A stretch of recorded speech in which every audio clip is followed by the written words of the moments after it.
Donald Trump en croisade contre le système électoral américain. Tonight, I'm announcing the immediate declassification and release of critical intelligence revealing shocking vulnerabilities in our election infrastructure. Le président accuse la Chine d'avoir interféré pour empêcher sa réélection en 2020. This vital information has for many years been covered up and hidden from you.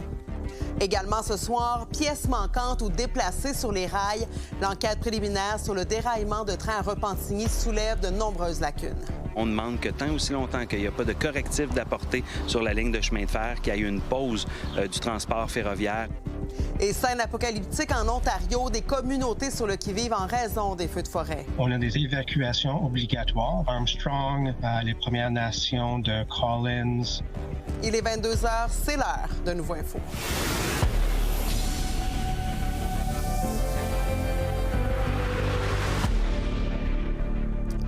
Bonne fin de soirée tout le monde. Donald Trump dénonce un vaste complot visant à influencer les élections de 2020 lors de laquelle le démocrate Joe Biden avait été élu.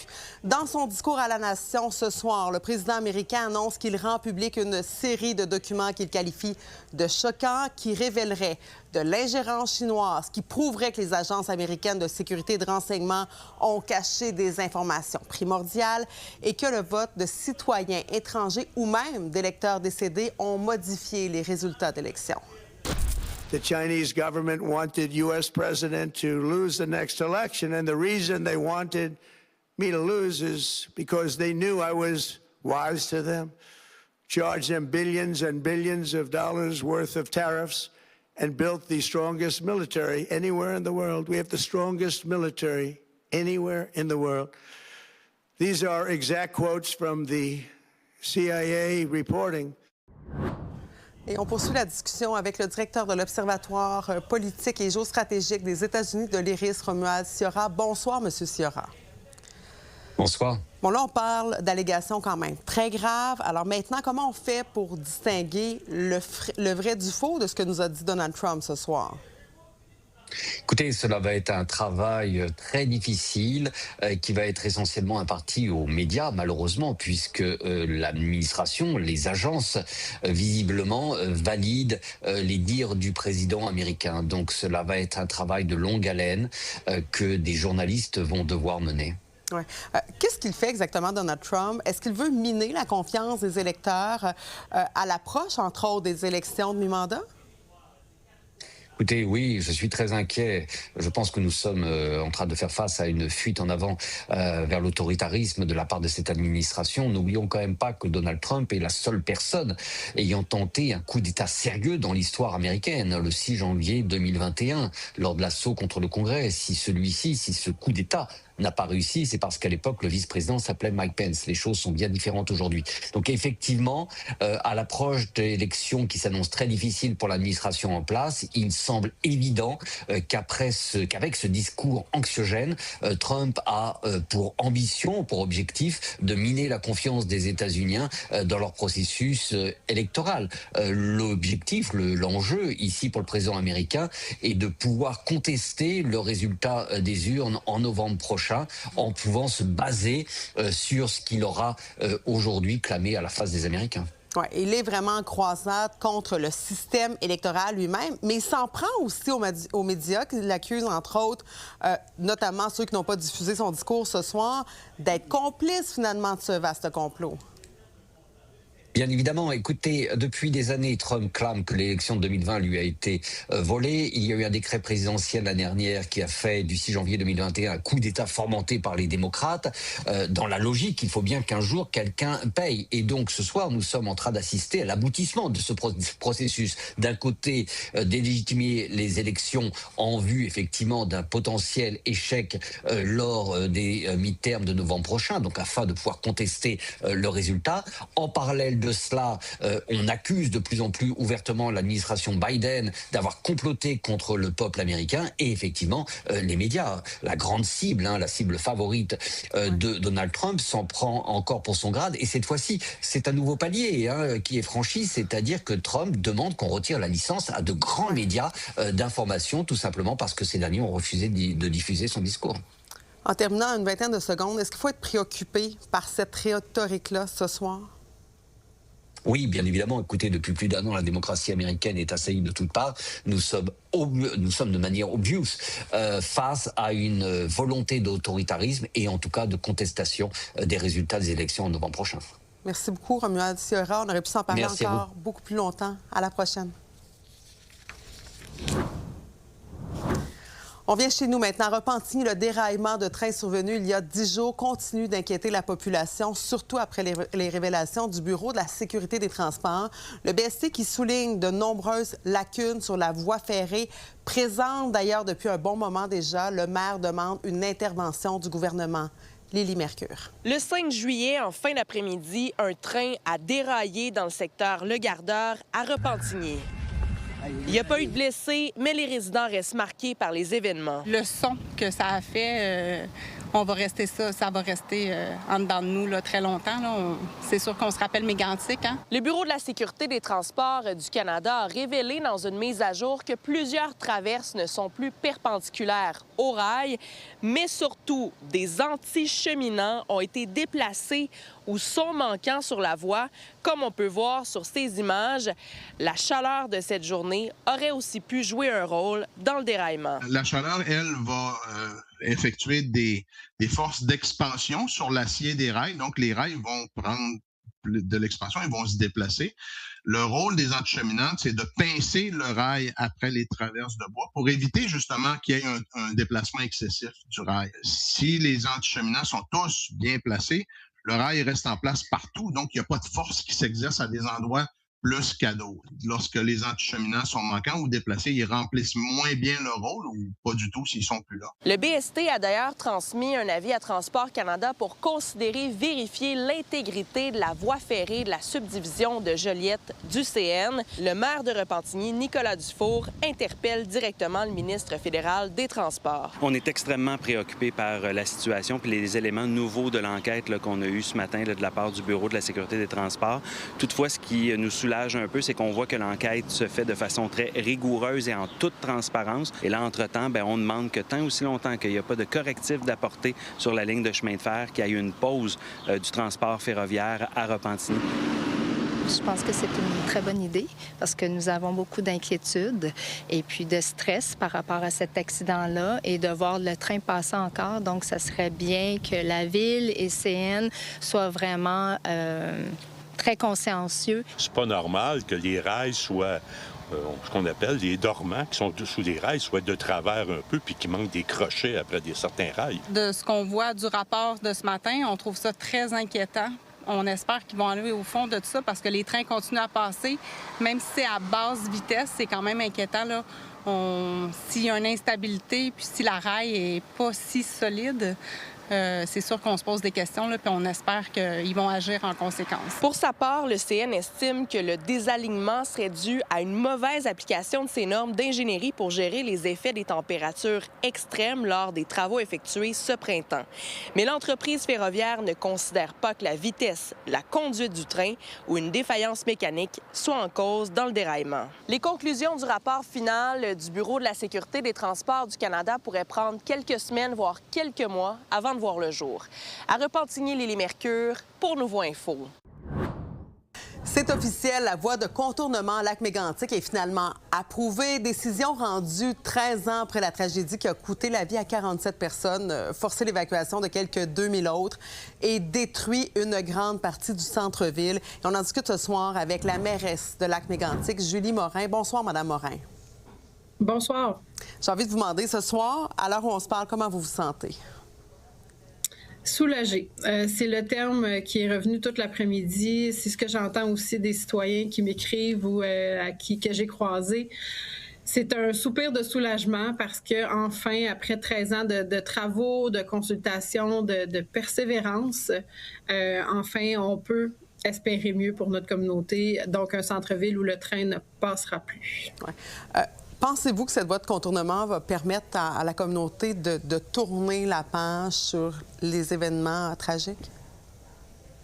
Bien, assurément, en fait, c'est sûr que quand tu as l'élément traumatique qui continue de passer, c'est pas évident au niveau de la santé psychologique, entre autres, mais c'est un des éléments pour lequel on voulait, bien sûr, que ce train soit déplacé, mais c'est aussi, la raison principale, c'est une question de sécurité. Il faut le rappeler, le centre-ville de Lac-Mégantic est au bas de la deuxième plus longue pente au Canada, avec une courbe en plein cœur du centre-ville. Donc, le risque au niveau de la topographie du terrain était toujours réel. Et quand on voit encore comme ce qui est arrivé à Repentigny, c'est un dur rappel pour nous que le risque était réel. Donc, c'est une nouvelle qui arrive à point, là, bien qu'elle arrive trop tard. Ouais. Ça a été trop long selon vous? Bien, en fait, oui. C'est-à-dire qu'on dit qu'on est 13 ans après avoir vécu cette tragédie-là qui est la pire tragédie ferroviaire au Canada et on parle de 12 km de voies ferrées. Par contre, il y a eu énormément de consultations et ça, en soi, c'est bien. Il y a eu des mesures d'atténuation qui ont été annoncées, entre autres, aujourd'hui par l'Office des transports du Canada et je pense que c'était important que la communauté, les citoyens soient entendus. C'est un dossier qui est sensible. Ouais. Autant on l'attend, autant il faut qu'il passe quelque part. Ça divise aussi, faut qu'il passe quelque part, ce train-là. Donc, automatiquement, c'est sûr qu'il y a certains impacts. Ce sur quoi on travaille depuis des années, c'est limiter les impacts négatifs. Donc, je suis contente que l'OTC ait pris le temps de venir sur le terrain pour comprendre le terrain et entendre surtout les citoyens, puis qu'aujourd'hui, il y ait des mesures d'atténuation qui soient ajoutées, des conditions qui soient mises au projet pour que, justement, ce projet-là soit favorable à court, moyen et long terme. Quelles conditions, selon vous, ont fait en sorte que peut-être ça réduit les impacts pour les gens qui s'y opposaient? Bien, en fait, je pense que l'enjeu principal où il y a des inquiétudes, c'est par rapport à l'eau potable, la nappe phréatique. On s'entend que on est en zone montagneuse. C'est le défi qu'on connaît. C'est ce qui a créé entre autres, la tragédie. Alors, tout ce qui est autour de l'eau, et là, bien, il y a des mesures supplémentaires d'évaluation, s'assurer également qu'il y a un suivi. Bien, j'espère que ça rassure. Très, très rapidement, à partir de quand on commence ces travaux, en 15 secondes? Bonne question. Je vous dirais que la balle est dans le camp de Transport Canada, cette étape-ci. L'OTC, c'était la dernière étape. Alors, on espère cet automne. On vous réinvitera à ce moment-là. Merci beaucoup, Mme Morin. Merci. Bonne soirée. Bonne soirée.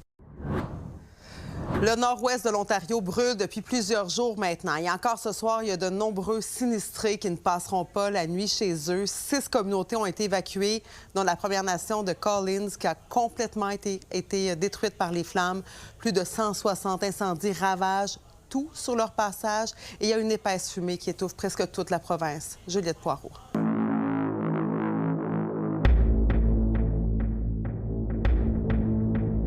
Plus de 160 feux de forêt, c'est le nombre d'incendies actifs actuellement en Ontario, des scènes apocalyptiques qui se déroulent dans la province voisine depuis les derniers jours. Les images filmées par les habitants de la communauté autochtone de Collins dans le nord-ouest de l'Ontario sont particulièrement impressionnantes. La quarantaine de résidents a dû évacuer les lieux par ses propres moyens, voyant leur village et leur maison rasés par les immenses flammes. Pour mesures de sécurité, on a des évacuations obligatoires. Armstrong, les Premières Nations de Collins, de Lac-la-Croix. On demande aux gens de consulter avec les sources officielles pour des renseignements mis à jour. Hurry up, paddle 5 kilometers up to the next lake. But as we paddled on down after a couple of kilometers, we began to see lots of smoke and the flames, and we could actually hear the rumbling of the fire, which was really unnerving. And then Kevin got a text from Bruce saying that it's not going to be doable. We're going to have to send a helicopter in to get you. Le Premier ministre de l'Ontario, Doug Ford, assure que la province va faire tout ce qu'il y a en son pouvoir pour combattre les flammes et souligne également le travail héroïque de plus de 150 équipes de pompiers et près de 50 avions sur place qui luttent pour protéger les communautés. And that includes over 150 fire crews. Those are huge numbers that are on the ground right now as we speak. Et les conséquences des feux de forêt se font ressentir jusque dans le sud de la province. C'est au tour de Toronto d'avoir un ciel jaune-orangé, tandis que la qualité de l'air y est la pire au monde actuellement. La qualité de l'air, elle est vraiment très mauvaise. On parle de concentration de particules fines entre 100 et 300 microgrammes par mètre cube, alors que c'est considéré mauvais à partir de 35 microgrammes par mètre cube. Ce que la santé publique recommande, c'est d'éviter son exposition à l'extérieur le plus possible. Si on doit le faire, si on doit être à l'extérieur, le faire avec un masque du type N95. Et malheureusement, la situation n'est pas prête de s'améliorer alors que peu de précipitations sont attendues dans le nord-ouest de l'Ontario pour aider à éteindre les feux. À Montréal, Juliette Poirot pour Nouveau Info.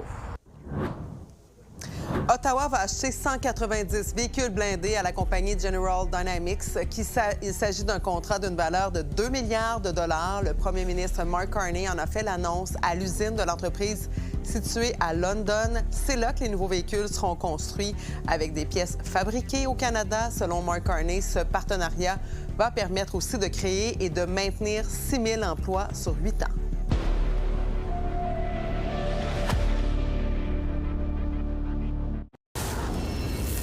À Montréal, les autorités de la santé sonnent l'alarme à la suite d'une hausse considérable des surdoses mortelles. Depuis le mois d'avril, 8 décès ont été causés par un dérivé très puissant du fentanyl et 2 personnes en situation d'itinérance ont été retrouvées sans vie sur la rue Ontario au cours des 3 dernières semaines seulement. Les explications de Véronique Dubé. Le corps de l'homme de 49 ans a été retrouvé ici sur le parquet de l'église sur Ontario-Est. Et selon le SPVM, il y avait du matériel de consommation autour de lui. Il y avait quelqu'un étendu par terre avec une bâche jaune dessus. Il s'agit de la 2e surdose mortelle à survenir ici sur Ontario en 3 semaines.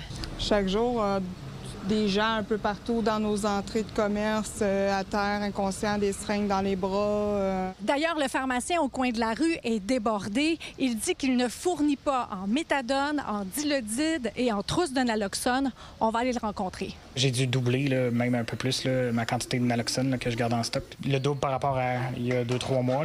Certaines surdoses deviennent ainsi irréversibles en raison de la puissance de la drogue de rue. Le fentanyl de rue est contaminé. Il rajoute des tranquillisants à chevaux, puis il n'arrête pas d'augmenter le fentanyl avec du carfentanyl, entre autres.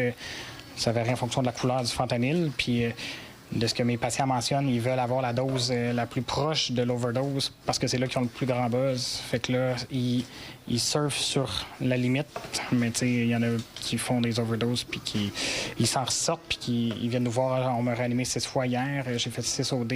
Et ceux qui tentent d'arrêter de consommer doivent prendre une quantité astronomique de médicaments. Les médicaments qui existent actuellement ils suivent pas la cadence. T'sais, ça prendrait des doses astronomiques de dilodide pour pouvoir vraiment soulager le sevrage. Selon mon inventaire, ça va me durer peut-être 1 mois. C'est challengeant. La direction de la santé publique de Montréal lance aujourd'hui une alerte surdose.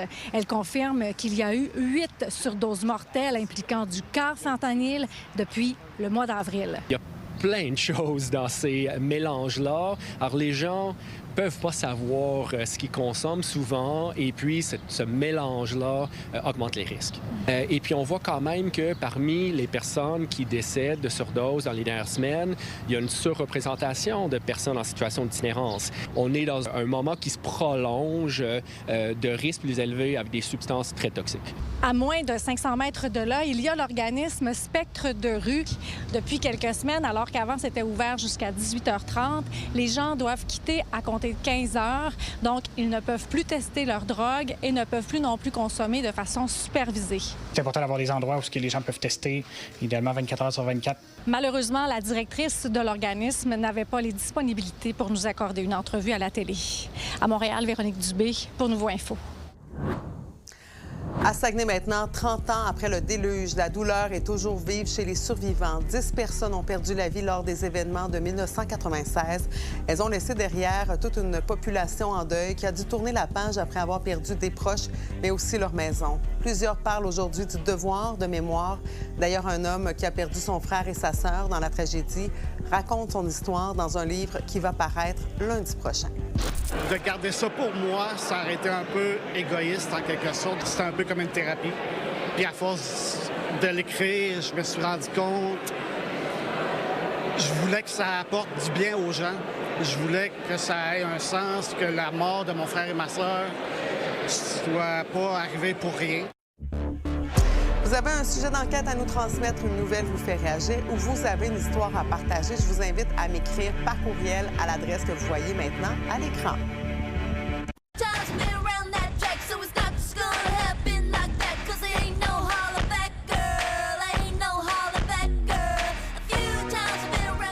À Québec, c'est au tour de Gwen Stefani de réchauffer les plaines d'Abraham parce que Félix-Antoine, il fait pas chaud à soir. Bien, c'est une très belle soirée du mois d'octobre. Ouais. On s'entend. Mais sais-tu quoi? Il y a des artistes qui se sont assurés de réchauffer les plaines. Évidemment, Gwen Stefani directement dans l'entrée. Ça a donné un bon coup de chaleur. Et avant, il faut quand même la mentionner, Jessie Reyes, artiste canadienne qui a su charmer les plaines. C'est une des beautés du fait. Quand des artistes qui commencent leur spectacle, la foule qui est pas trop dedans, qui sait pas trop qui c'est et qui finit avec la foule qui lui mange dans la main. C'est ce qui est arrivé avec Jessie Reyes qui a mis la table pour Gwen Stefani qui est en feu derrière nous sur les plaines. Et évidemment, tu commences à connaître la rengaine. On est allé voir les festivaliers et on leur a demandé comment ils se sentaient et crois-moi, ils se sentaient très bien. Jessie Reyes, c'était insane! Ouais, est-ce que vous étiez plus là pour Jessie ou pour les Gwen Stefani? Les deux, les deux! Mais Gwen Stefani, on t'attend! En plus, avant ça, elle était dans son groupe No Doubt. Toutes ses chansons sont tellement bonnes. Y a-tu une tune que vous avez hâte d'entendre ce soir? Rich Girl! Rich Girl! Toutes!